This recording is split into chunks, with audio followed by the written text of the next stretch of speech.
Yes, ma'am. So next topic is co-curricular activities. What are co-curricular activities? These activities are extra activities. School curriculum has a proper activity with academic and few other activities, but co-curricular activities are activities beyond those activities, beyond school curriculum activities, where the interest of the students is shown. These activities are performed in the school campus itself, but under the supervision of the school, in the school premises only. So, and it is not compulsory for all the students. Whoever students are interested can take part in it. So first we'll start off with the advantages of the co-curricular activities. First advantage is opportunities for the pursuits of stabilized interest and the development of new interest. As these activities are not compulsory, these activities are taken up by the students who are already interested in these activities. These activities can be, like an example, dance, music, extra sport activities, then writing activities. Many kids who like to put down their literature in the words and everything.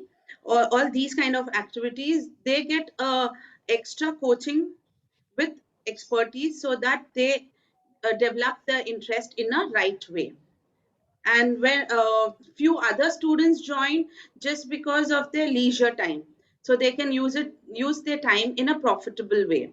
So that's what the point means, that some students who are interested and some just to develop their own interest, they join in these co-curricular activities.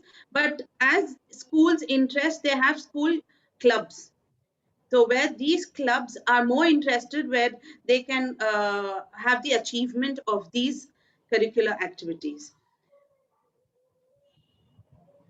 And then next point is school spirit and morale. See, as these are just an activities, but to perform these activities in school is, we have other competitions in school. Maybe inter-house competition or inter-school, or like if it's a sports, it can be state level and national level, where the student represents school's name.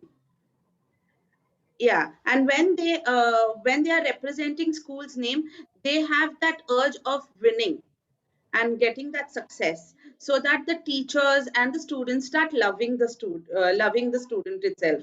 So they put their best to just win this name for the school. So that school spirit automatically increases in a student when they are performing under school's name. Then next point is satisfaction of the vigorous urge.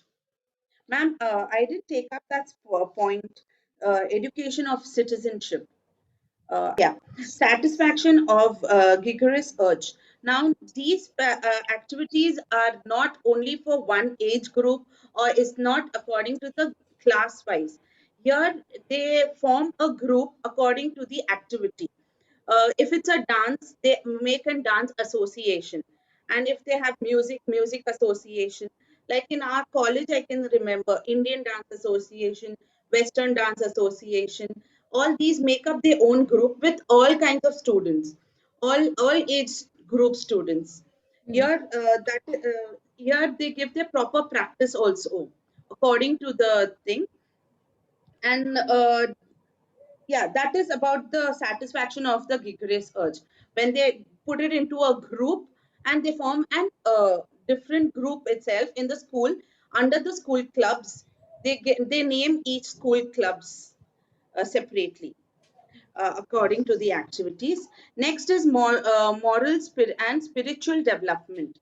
Competition usually creates selfishness, but in these groups, when when the students are in a part of a group, they learn lot of activities. They also learn that how they should behave with each other, how they should not be more selfishness.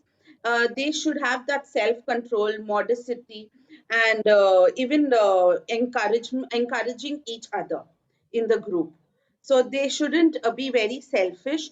They also learn that activities should be performed with full honesty, truth, then justice and purity. That means that you all shouldn't have a competition within the group. That being in one school and having one group, there should not be a competition in between. So when they have a proper education from these teachers and these group activities, they learn to not have competition between them other than outside the school level. Then next is mental and physical health. Mental and physical health, definitely when they are in sports activity, they have more extra physical activities and have good health in physical activities. And when it is mental wise, it can be when you're writing, when the students who are writing poems, or they are having a service. If it's a service oriented activity, then their mental health grow very well. And then well-rounded and self social development.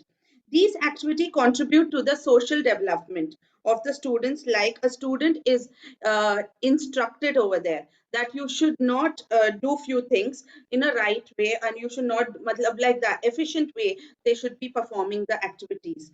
Like, they should know how to behave in a public place, how they can speak in group discussions and debates, how you should have a healthy debate between group discussions, then how to carry yourself in competitions, and also to take failures and success, failure in a right way, and work hard. Then next point is widen students contacts. Definitely, when you are in a school level, you are usually contacted only with the students of your class or just the other section classes and the teachers, whoever who are coming in the class. You don't know other people in the school and outside school. So when you are in these co-curricular activities, when you are in a group, you get to know other school students with different higher and the lower standards. And even when you go for a competitions and everything, you build up your own contact. You get a contact with different school students or different state students, and have a nice contact and make more friends. Then improvement of curriculum. I'm join 2 points, ma'am. Improvement of curriculum and new learning experience. Both mean the similar thing. New learning activities, if the school feels that students are more interested in these co-curricular activities, if school's authority permits, they can join them into the regular school curriculum also.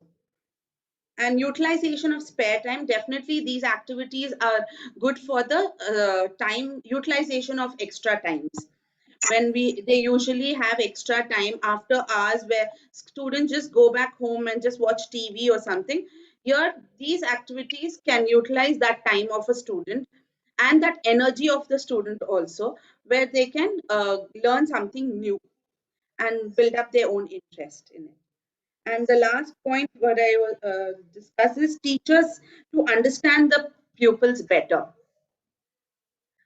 Here where teachers usually in class times, and if a student is not answering much, or if a student is misbehaving or something, teachers, or if his marks are in an average level, teacher usually blames that student that you're not studying, you're very naughty and all that ways. But when these students are good at their co-curricular activities, then teacher gets to know them better, that why these students are like that, why these students in a average level of studies, but because they are good at the other activities.